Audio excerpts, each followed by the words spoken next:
Kaawaan mo ako, O Diyos, ayon sa iyong kabutihan, ayon sa laki ng iyong habag, amin ng aking kasamaan. Hugasan ako sa aking pagkakasala at linisin sa aking kasalanan. Kaawaan mo ako, O Diyos, ayon sa iyong kabutihan, ayon sa laki ng iyong habag, pawiin ng aking kasamaan.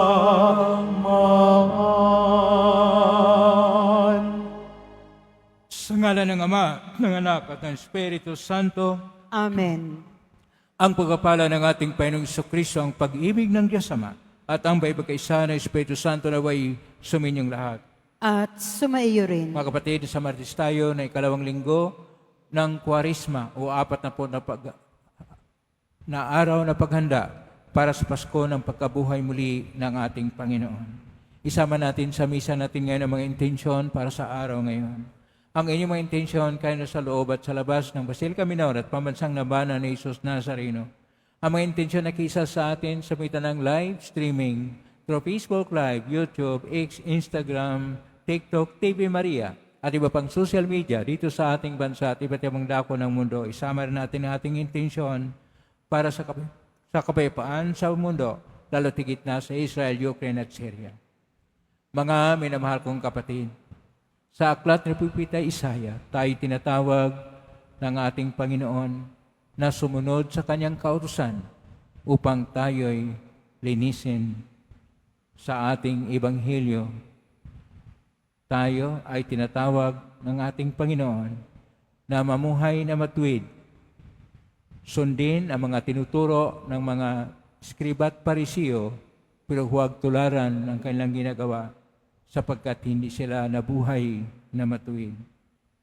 Ang ating buhay na matuwid ay kailangan na tayo ay nagpakumbaba at naglilingkod.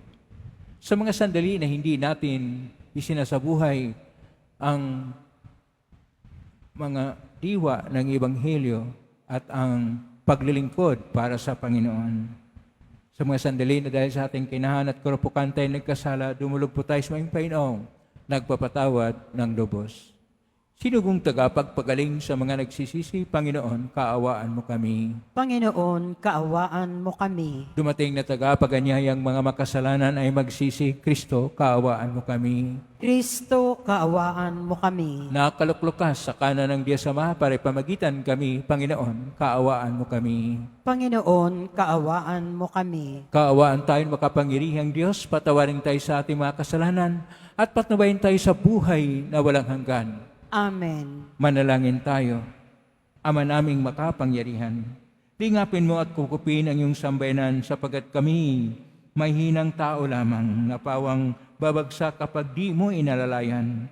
Tulungan mo kaming laging lumayo sa kasamaan at mamalaging tumatahak sa landas ng kaligtasan sa pangitan ni Kristo kasama ng Espiritu Santo magpa sa hanggan. Amen. Magsiupo ang lahat. Pagbasa mula sa aklat ni Propeta Isaías. Mga pinuno ng Sodoma, pakinggan ninyo ang sinasabi ng Panginoon. Mga namamayan sa Gomora, pakinggan ninyo ang aral ng ating Diyos.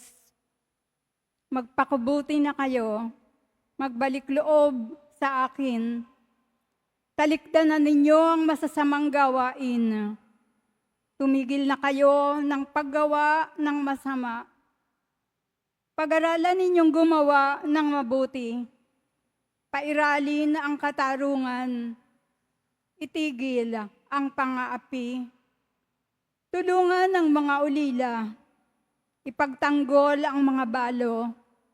Hali kayo at magliwanagan tayo. Gaano man karami ang inyong kasalanan, handa akong ipatawad ang lahat ng iyan. Kahit na kayo'y maruming-marumi sa kasalanan, kayo'y magiging busilak sa kaputian.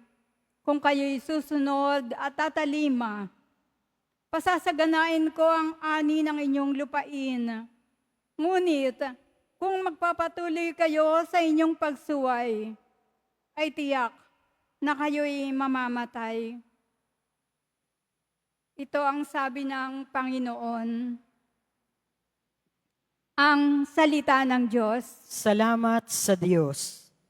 Ang masunurin sa Diyos ay sasagipin niyang lubos. Ang masunurin sa Diyos ay sasagipin niyang lubos. Hindi ako nagagalit dahilan sa inyong handog, ni sa inyong mga haing sa dambanay sinusunog. Bagaman ang mga toro'y hindi ko na kailangan, maging iyang mga kambing at ang inyong mga kawan. Ang masunurin sa Diyos ay sasagipin niyang lubos. Bakit ninyo inuusal yung aking mga utos? At bakit ang paksa ninyo ay sa tipan natutungod? Pag kayo ay tinutuwid, agad kayong napupuot at ni ayaw na tanggapin yung aking mga utos. Ang masunurin sa Diyos ay sasagipin niyang lubos. Kahit ito ay ginawa, hindi kayo alumana.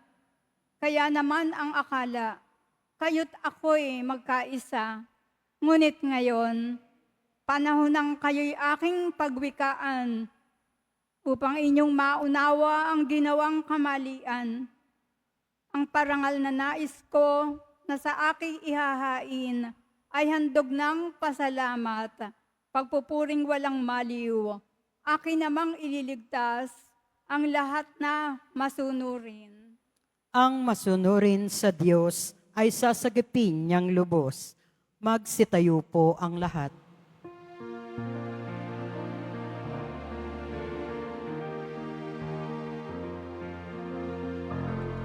Nagpupuri kami sa'yo, Panginoong Hesus Kristo. Nagpupuri kami sa'yo, Panginoong Hesus Kristo. Sinabi ng buong mahal, kasamaan ay layuan, kasalanay pagsisihan. Kayo ay magbagong buhay, magbalik loob na tunay. Nagpupuri kami sa'yo, Panginoong Hesus Kristo. Sumainyo ang Panginoon. At sumaiyo rin. Ang mabuting balita ng Panginoon ayon kay San Mateo. Papuri sa iyo, Panginoon. Noong panahong yun, sinabi ni Jesus sa mga tao at sa kanyang mga alagad, ang mga iskriba at ang mga parisiyo ang kinikilalang tagapagpaliwanag ng kautusan ni Moises. Kahit gawin ninyo ang itinuturo nila at sundin ang kanilang iniutos. Ngunit huwag ninyong tularan ang kanilang gawa, sapagkat hindi nila isinasagawa ang kanilang ipinangangaral. Nagbibigti sila ng mabigat na dalahin at ipinapasan sa mga tao. Ngunit ni daliri ay ayaw nilang igalaw upang tumulong sa pagdadala ng mga iyon. Pawang pakitang tao ang kanilang mga gawa, nilapara nila ang kanilang mga pilakterya at hinahabaan ang palawit sa laylayan ng kanilang mga damit. Ang ibig nila ay ang mga upuang pandangal sa mga piging at mga tanging luklukan sa mga sinaguga. Ang ibig nila ay pagpugayan sila ng sa mga liwasang bayan at tawaging guro. Ngunit kayo, huwag kayong patawag na guro, sapagkat isa ang inyong guro, at kayong lahat ay magkakapatid. At huwag ninyong tawaging ama ang sinumang tao sa lupa, sapagkat iisa ang inyong ama, ang amang nasa langit. Huwag kayong patawag na tagapagturo, sapagkat isa ang inyong tagapagturo, ang Mesiyas. At ang pinakadakila sa inyo ay dapat maging lingkod ninyo. Ang nagpapakataas ay ibababa, at ang nagpakababa ay itataas. Ang mabuting balita ng Panginoon. Pinupuri ka namin, Panginoong Heso Kristo. Magsiupo ang lahat. Nasa Martes tayo ng ikalawang linggo ng Kwaresma o 4 na araw na paghanda para sa dakilang pagdiriwang ng Pasko ng pagkabuhay muli ng ating Panginoon. At ngayon, atin pong pagnilay-nilayan ang tema na tinatawag na ang lingkod na alagad ng Panginoon o servant leadership. Sa salita ng ating Panginoon na sinasabi niya, ang sinumang maging una sa inyo ay siyang lingkod ninyo at hindi tawaging guro o master o dili kaya ama. Ang salita ng ating Panginoon na ginagamit dito ay ang salitang manigot misoritit, na kung saan ang kahulugan nito ay ang namumuno ay isang lingkod.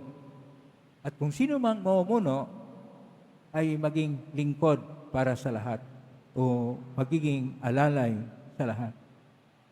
Kaya nga tinatawag sa Koinoko na Grigo sapagkat ang ating pong Ebanghelyo ni San Mateo, Kapitulo 23, versikulo 1 hanggang 12, nakasulat original sa Koinoko na Grigo.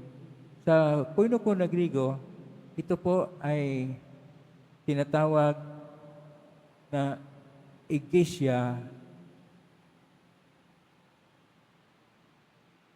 Eperitis. Ang ibig sabihin dito, yung naglilingkod ay siyang parang alalay o ang namuno ay siyang maglilingkod.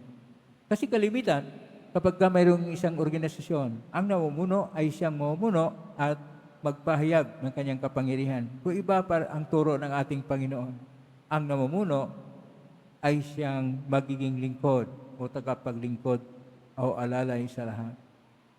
Kaya sa Latin, ito po ay nasalin na Ducatus Servorum. Servorum, paglilingkod o alalay. Ducatus mula sa dox, ibig sabihin leader. Ang leader ay dapat maging lingkod para sa lahat. Hindi ang leader paglingkuran ng kanyang sinasakupan. Kaya ang tawag nga dito sa English ay servant leadership. Ang lingkod na ang namumuno na naging lingkod. Kapag tingnan po natin ang mga pagbasa, Dito po natin makita na kakaiba ang turo ng ating Panginoon. Mula sa aklat ni Propeta Isaias na kailangan na magpakabuti ang lahat at ang pagpakabuti ay siyang pagkinig sa turo ng Panginoong Diyos at pagsabuhay ng kanyang kautusan sapagkat maging busilak o tayo kung sumusunod sa mensahe ng ating Panginoon. At sino pong nagbigay ng mensahe? Noong una si Moises at ang kasunod niya, yung mga propeta. Kaya sa ating salmo na tugunan mula sa Salmo 49, ang masunurin sa Diyos ay sagipin niyang lubos.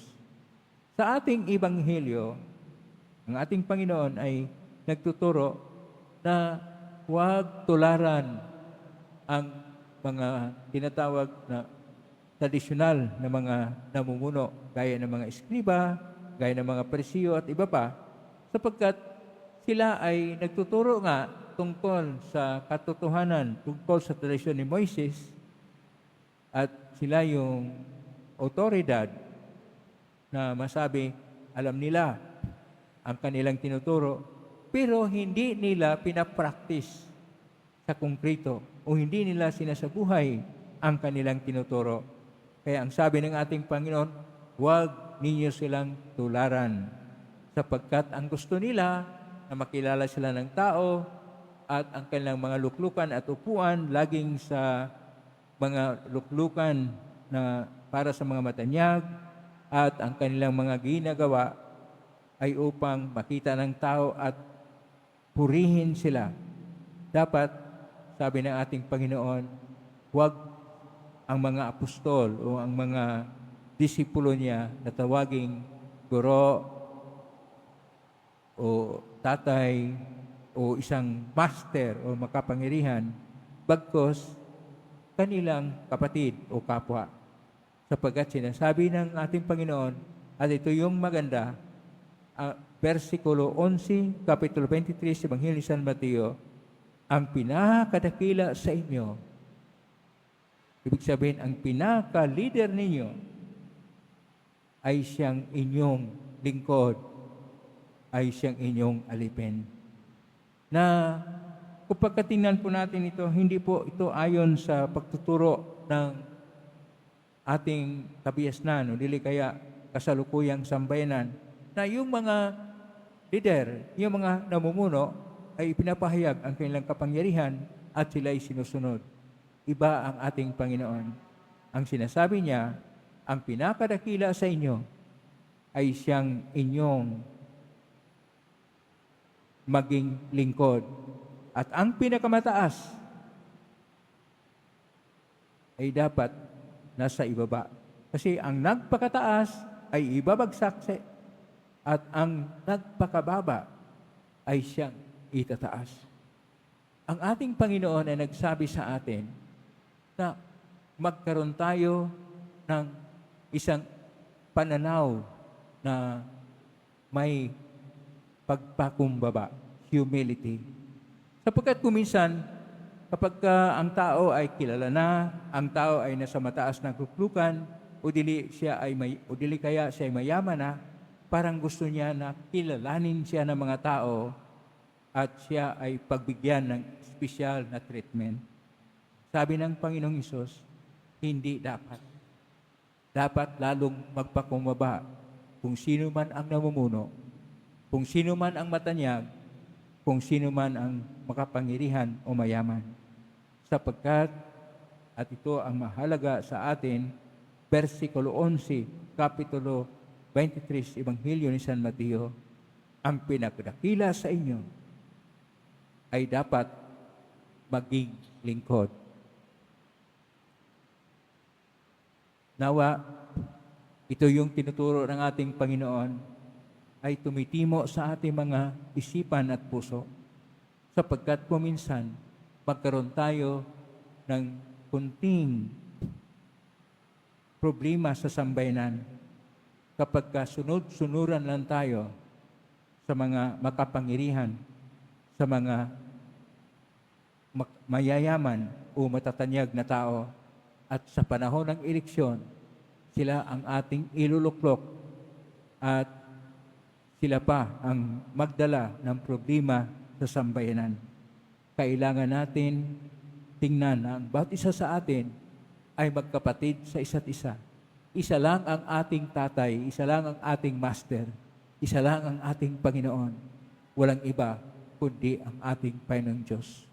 At dahil siya lang, dapat lahat tayo ay pantay-pantay sa paningin ng Panginoon. At dahil pantay-pantay tayo, wala pong ni isa sa atin ang magmamataas, sapagkat sabi ng ating Panginoon, ang nagpakakataas, ibagsak pababa, at ang nagpakakumbaba ay siyang itataas. Turo ito ng Panginoon, naway ito ay isabuhay natin. Mga magulang, marunong ba kayo magpakumbaba sa loob ng inyong matahanan? O kuminsan ipinapairal niyong kapangyarihan na kayo ang dapat masusunod at hindi makikinig sa mga kasambahay ninyo? Kayo ba na mga namumuno sa mga pagawaan, sa mga negosyo, o kung ano mang ginagawa sa buhay, ipinapairal ba ninyo na kayo ang dapat sundin o kayo ang masusunod? Ang masusunod ay yung nagsasabi tungkol sa Ebanghelyo ng Panginoon. Ang masusunod ay siyang sinusunod sapagkat siya ay nagdala ng pag-ibig ng Diyos sa isa't isa. Ang sinusunod ay siyang sinusunod sapagkat nagtuturo ng katotohanan at nagsasaksi sa katarungan at nagdala ng kapayapaan. Huwag nating sundin ang mga nanggugulo, ang mga nagpapahamak sa buhay, ang nagpapairal ng kapangyarihan, at ang mali ginawang tama, ang baluktot ng buhay nila ay pinapairal. Kaya hindi dapat ganyan ang sambayan ng Kristiyano. Ang sambayan ng Kristiyano, ang Diyos ang siyang namumuno, ang pagtuturo ng kabutihan ng Diyos na tinatawag nating Ebanghelyo ay siyang isabuhay upang ang Diyos ang pumapanginoon sa bawat puso natin.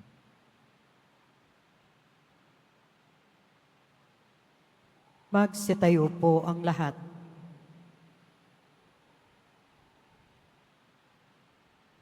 Minamahal ko mga kapatid, sundin natin ang mga pangaral ng ating Panginoon na siyang nagturo sa atin na tuparin ang kanyang gawain ng may kababaang loob at walang pagmamagaling. Atin pong itutugon, Panginoon, akayin mo kami sa daan ng iyong Espiritu. Panginoon, akayin mo kami sa daan ng iyong Espiritu. Ang mga pinuno ng simbahan naway maging lubos ang pag-aalay ng sarili. Sa kanilang dakilang bukasyon ay pangaral ang Ebanghelyo. Manalangin tayo. Panginoon, akayin mo kami sa daan ng iyong Espiritu. Ang mga magulang at guro naway makita ang kanilang mga itinuturo sa pamamagitan ng pagpapatotoo at mabubuting halimbawa. Manalangin tayo. Panginoon, akayin mo kami sa daan ng iyong Espiritu. Atin nawang laging sikaping gawin ang matuwid upang maging isang buhay na kapangyarihang nagkakabisa sa ating mga pagkilos ang salita ng Diyos. Manalangin tayo. Panginoon, akayin mo kami sa daan ng iyong Espiritu. Atin nawang kalingain ng may pag-ibig at habag ang mga may sakit, mga matatanda, at mga nangungulila. Manalangin tayo.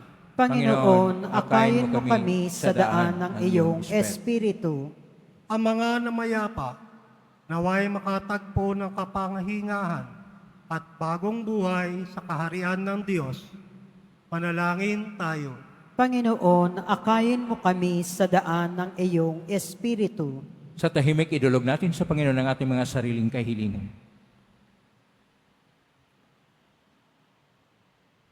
Ama naming nasa langit, palalimin mo ang aming panampalataya upang lumago kami sa iyong pag-ibig. At lagi kaming makapaglingkod sa iyo na may pusong bukas at tapat. Hiling namin ito sa pangitan ni Kristo na aming Panginoon. Amen. Magsiupo ang lahat.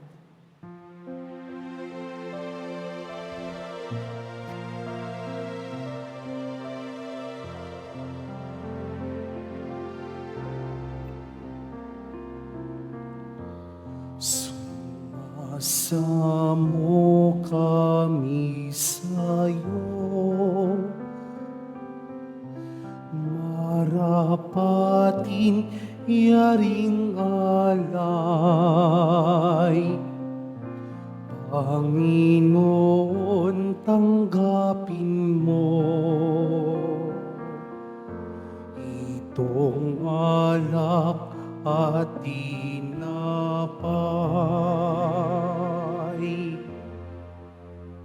Magsitayo po ang lahat. Manalangin kayo kapatid upang paghain natin ay kalugdan ng Diyos amang makapangyarihan.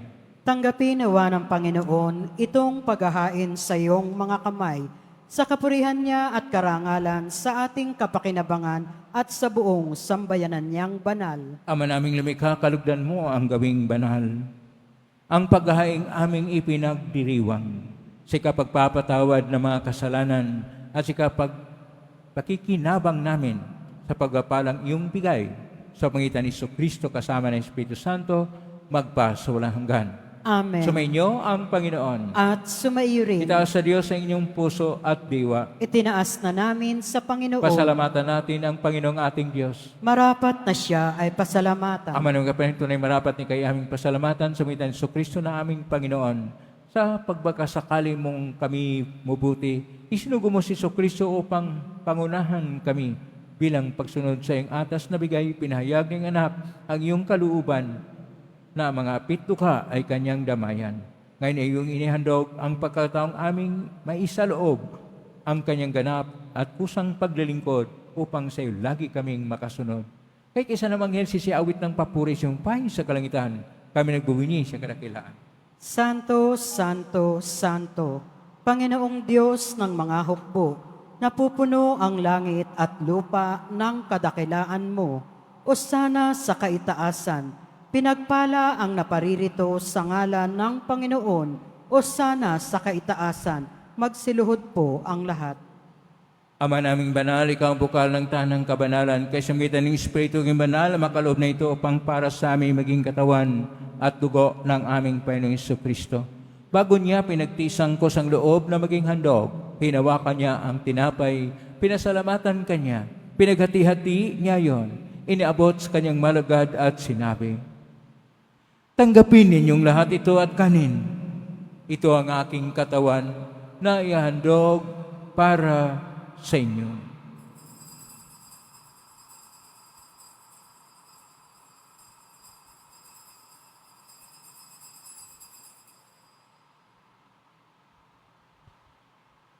Kaya naman na matapos ang hapunan, hinawakan niya ang kalis, muli kanyang pinasalamatan. Inabot niya ang kalis sa kanyang malagad at sinabi, tanggapin ninyong lahat ito at inamen. Ito ang kalis ng aking dugo ng bago at walang hanggang tipan. Ang aking dugo ni bubuhos para sa inyo at para sa lahat sa pagpapatawad ng mga kasalanan. Gawin niyo ito sa pag-alala sa akin.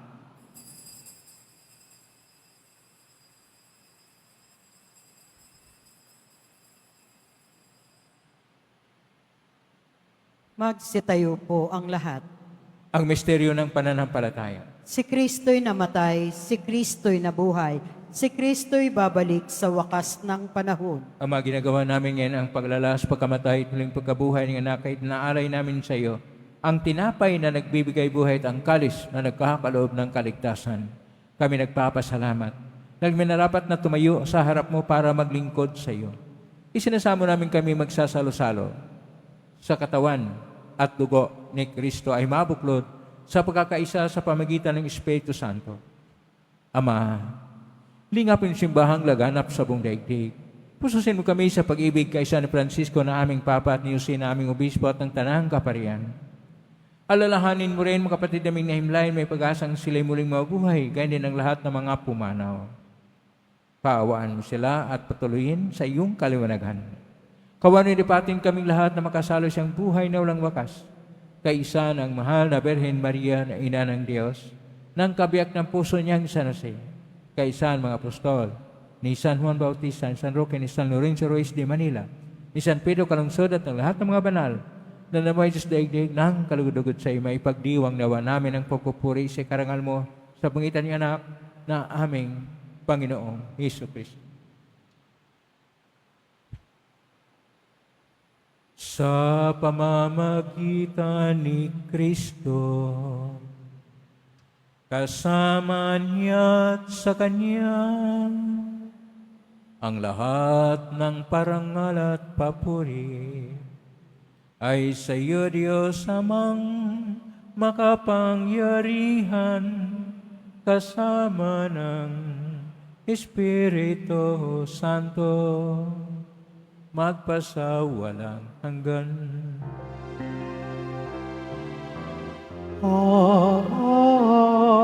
Amen. Amen.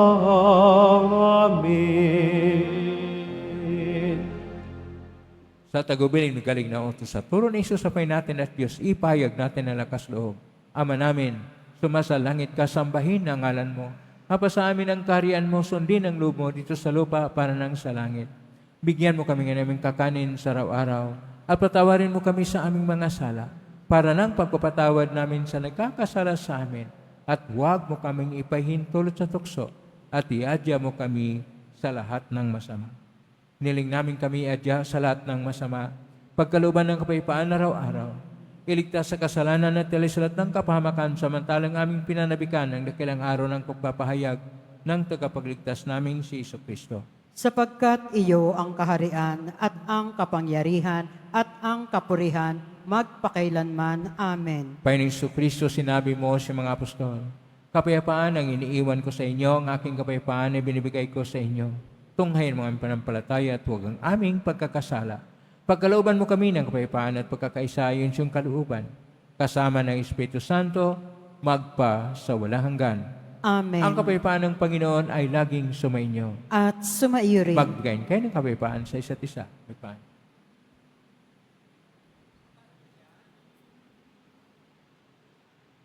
Kordero ng Diyos na nag-aalis ng mga kasalanan ng sanlibutan, maawa ka sa amin. Kordero ng Diyos na nag-aalis ng mga kasalanan ng sanlibutan, maawa ka sa amin. Kordero ng Diyos na nag-aalis ng mga kasalanan ng sanlibutan, ipagkaloob mo sa amin ang kapayapaan, magsiluhod po ang lahat. Ito ang kordero ng Diyos. Ito ang nag-aalis na makasalanan ng sanlibutan. Mapalad ang mga inaanyayahan sa piging ng kordero. Panginoon, hindi ako karapat-dapat na magpatuloy sa iyo, ngunit sa isang salita mo lamang ay gagaling na ako. Pagsanto.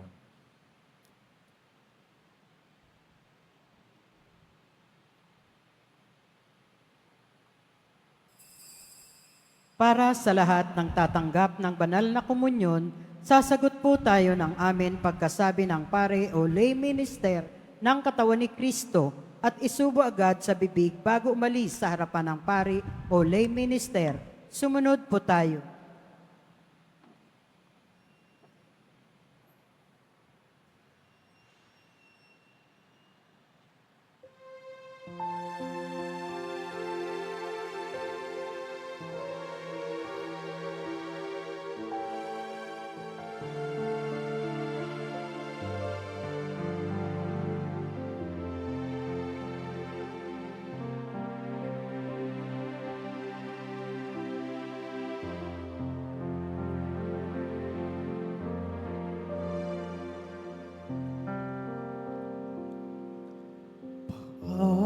Anong di kita ibigin?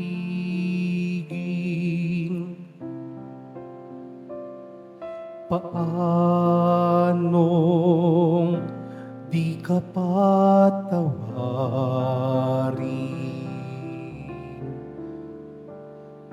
Bago man isilang sa lupa, ika'y akin nang inaruga.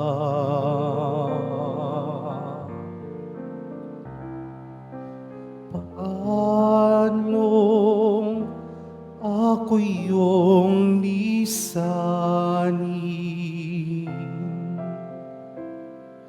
Paanong ako iyong limutin? Gayon man puot papawin ang iyong pagbalik hihintayin. Sa bawat pagtawag ko sa'yo, sa bawat hakbang mong palayo, nananangis tungyaring puso, hangat pa rin ang piling mo.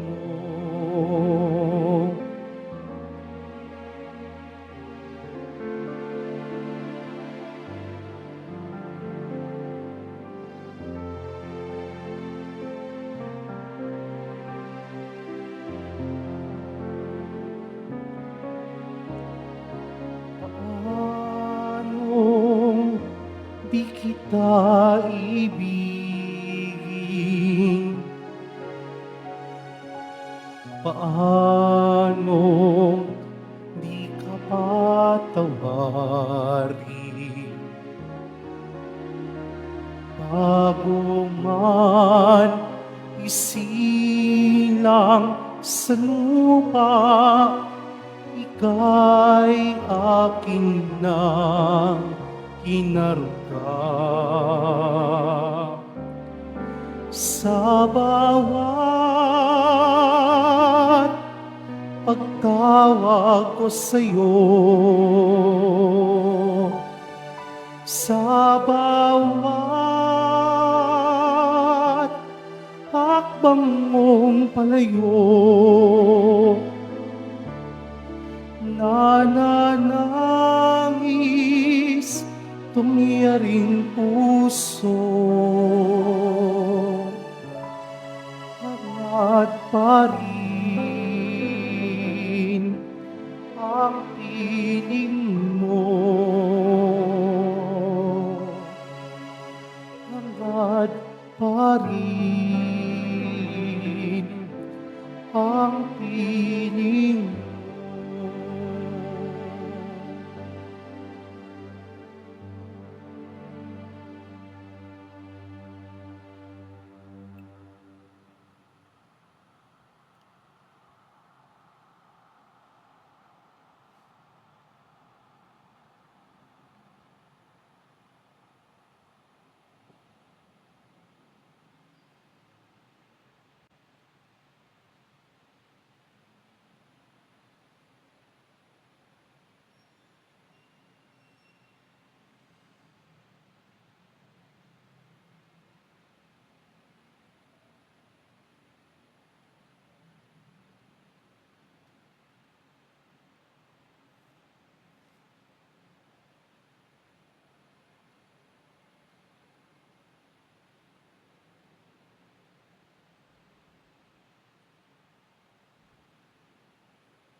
Mga paalala sa mga nagsisimba.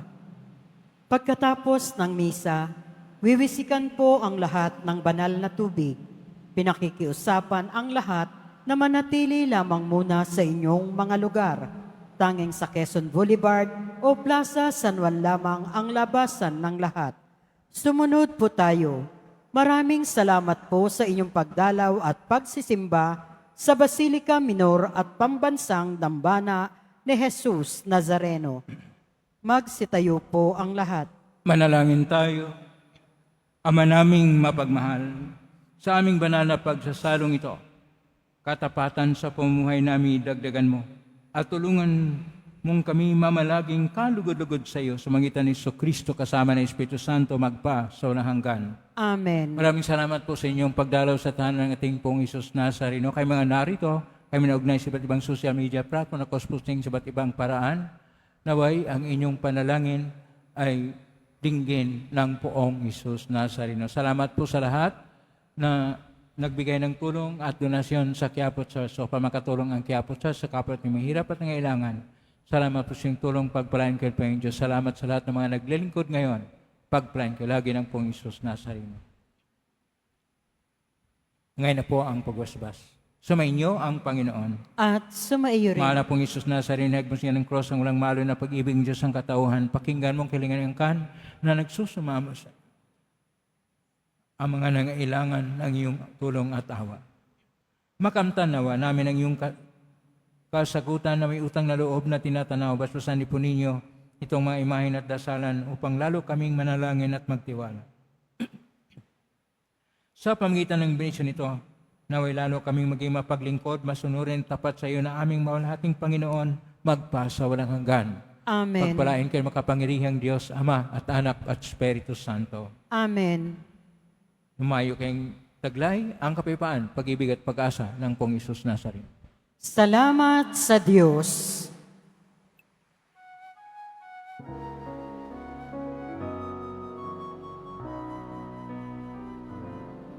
Nuestro Padre Jesus Nazareno, sinasamba ka namin. Pinipinto ka namin. Aral mo ang aming buhay at kaligtasan. Nuestro Padre Jesus Nazareno, iligtas mo kami sa kasalanan. Ang krus mong kinamatayan ay sagisag ng aming kaligtasan. Nuestro Padre Jesus Nazareno, dinarangal ka namin. Nuestro Padre Jesus Nazareno, inunwalhati ka namin. Nuestro Padre Jesus Nazareno, dinarangal ka namin. Nuestro Padre Jesus Nazareno, inulwalhati ka namin.